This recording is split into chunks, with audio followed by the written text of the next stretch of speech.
এবং শেষ পর্যন্ত আমি তোমাকে বলতে চাই, বিদায়। দুঃখ পেও না বিরহ ব্যথায়, অসহায় আমার উন্মত্ততা, অথবা আরও উপরে আরোহণ, প্রবল উন্মত্ততায় নিজেকে হারানো। তুমি আমাকে কতটা ভালোবেসেছিলে? তুমি প্রশ্ন সযত্নে সরিয়ে রাখো মৃত্যুকেও, কিন্তু এখন এসবে কিছু এসে যায় না।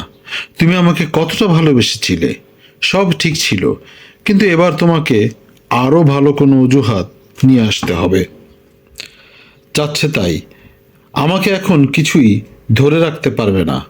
আমার শরীর থেকে আমার রূহ বের হয়ে এই পৃথিবী ঘুরে ঘুরে দেখে, কিন্তু সবই অর্থহীন শূন্যতা।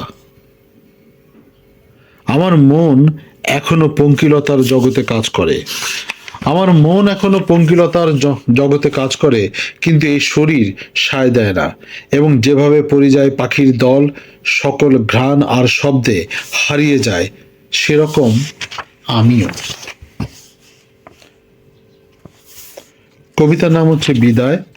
এটি একজন রাশিয়ান কবি বেলা আখমাদুলিনার লেখা, এবং এটি অনুবাদ করেছেন কবি জাকের আদিত্য। ওনার বই কবিতা সংকলন ছাড়পত্র, দ্বিতীয় পর্ব থেকে।